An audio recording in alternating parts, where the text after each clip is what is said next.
Goeiedag, en hier kuier ons weer lekker saam. Jy is baie welkom. Vandag praat ons daaroor om oop te wees vir die werk van die Heilige Gees. Die teks wat hiermee saamgaan, sal jy nou kan waardeer. Moenie die werking van die Heilige Gees teenstaan nie. Moenie profesieë geringskat nie, maar toets dit alles, behou wat goed is en bly weg van alles wat sleg is. Maar God wat vrede gee, julle volkome aan hom toegewyd maak en julle geheel en al na gees, siel en liggaam so bewaar, dat julle onberispelik sal wees wanneer ons Here Jesus Christus weerkom. Is 'n mondvol, hè? Kom uit 1 Tessalonisense, hoofstuk 5, vers 19 en 20.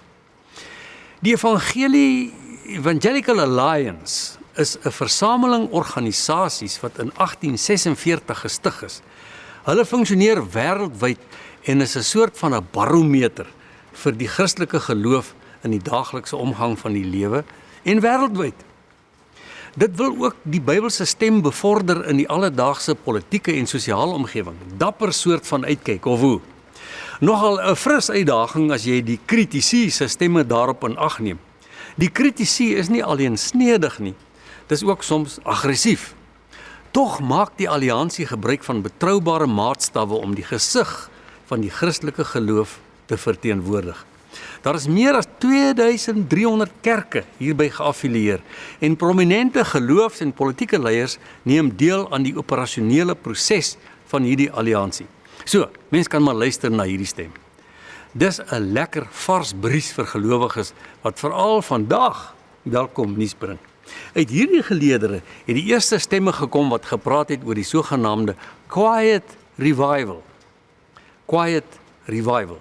Geloof is terug uit die ballingskap uit. Dit het genoeg mense laat regop sit. Kan dit wees? Mense het al so gewoond geraak aan slegte nuus, die kerk kwyn, geestelike leiers stel teleur en denkende mense hou hulle nie met die vee verhale op nie. Trouwens, in die 19de eeu het stemme al opgeklink dat geloof op pad uit is. Populêr verkondig deur filosowe, veral Emile Durkheim met sy sekularisasieteorie. Ag, ons gaan nie daarop in nie. Snaaks genoeg het dit toe nie gebeur nie. Die kerk het nie verdwyn nie, geloof het nie verdwyn nie. As ons die evangeliese alliansie reg hoor, is geloof terug op die agenda. Maar daar is 'n paar kinkels wat jy as gelowige moet raak sien. Beide Paulus en Petrus vermaan ons om wakker en nugter te wees. Maar eers terug na die vars berigte van die evangeliese alliansie. Hulle monitors het opgetel dat kerkbywoning toegeneem het, veral ouers van jong kinders het nogal weer die kerk opgesoek. Het lyk asof hulle op soek is na iets meer as bloot goeie advies vir kinderopvoeding. Hier is geestelike honger. Soveel so dat die senior spesialis van navorsing by die Evangeliese Alliansie, Phil Knox, dit waag om die stelling te maak, belief is back. Daar is 'n openheid, 'n honger na iets meer as blote aardse bestaan met alles wat as sekuriteit aangebied word. Goeie salaris, gerieflike woonhuis, betroubare ryding, tipies van 'n goeie navorser beweer Knox ook dat hierdie soekproses se net wyd uitsprei. Ons besef lankal dat mense betekenis soek op die verkeerde plekke, byvoorbeeld die okkulte.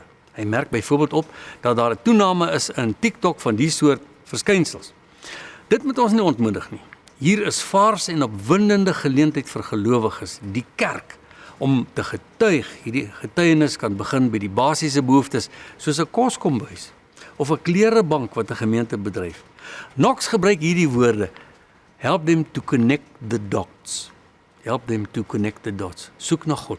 Christelike vrygewigheid en minsaamheid is lafenis vir 'n soekende siel. Die gaan hand aan hand met 'n nuwe belangstelling in 'n studie van die woord. Bybelverkope het 'n stygings gewys en jy moet in gedagte hou dat fake news, vals nuus, oral aangebied word. Jy sal onthou dat die Amerikaanse aktivis Charlie Kirk se moord ontsaglike golwe gemaak het. Sy statuur as Christen het baie mense opnuut laat kyk na geloof. Mense besef hulle kwesbaarheid en wil met kwaliteit waarheid leef. Daarmee saam gaan 'n verwondering oor ervarings wat geloof bied. Studies onder jong mense dui aan dat hulle van Jesus droom of sy stem onverwags opgetel het in 'n gesprek en dat hulle nou meer van hom wil ervaar. Alle mense, maar veral die jeug, is meer oop vir die onbekende. Hier is 'n mooi woord vir jou woordeskat.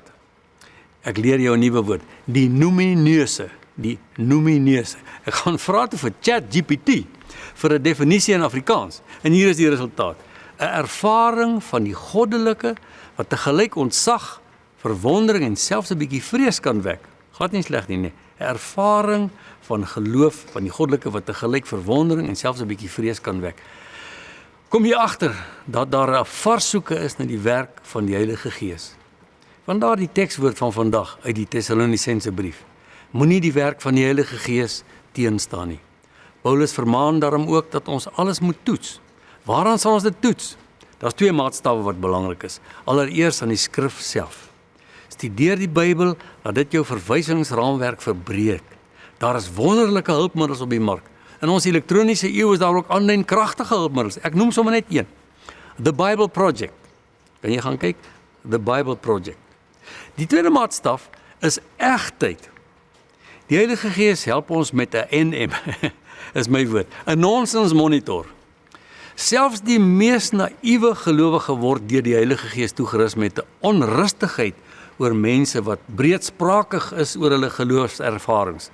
Ons het dit sommer heel onlangs beleef met die sanger wat ons verlede September probeer oortuig het dat die wederkoms gaan plaasvind binnekort. Moenie dat dit jou mislei nie. Ons God leef. Hy sit op sy ewige troon. Maar soos die profeet Jesaja in hoofstuk 6 gesien het, in 'n gesig, sy heilige kleed se some vul steeds ons wêreld. Ons onmiddellike omgewing, jou huis, jou dorp, van daar strek dit tot aan die einde van die ganse heelal, Noord-Korea, die Oekraïne, Rusland, Europa, Afrika en Australië.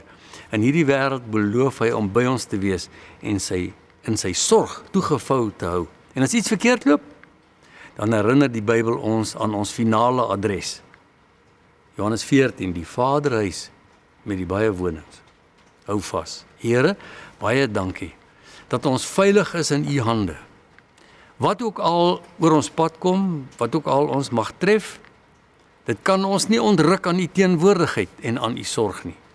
Daarom bid ons vandag, Here, vir almal wat oor hierdie feestyd skade gelei het. Miskien iemand verloor het. Sal u naby aan hulle wees. Sal u naby elkeen wees wat vandag inskakel by hierdie program. Sal u hulle harte aanraak en deur u Gees net liggies met hulle gesels sodat hulle vreugde opnuut kan plek gee. Ons eer u as die gewer van alle goeie gawes in die naam van Jesus. Amen.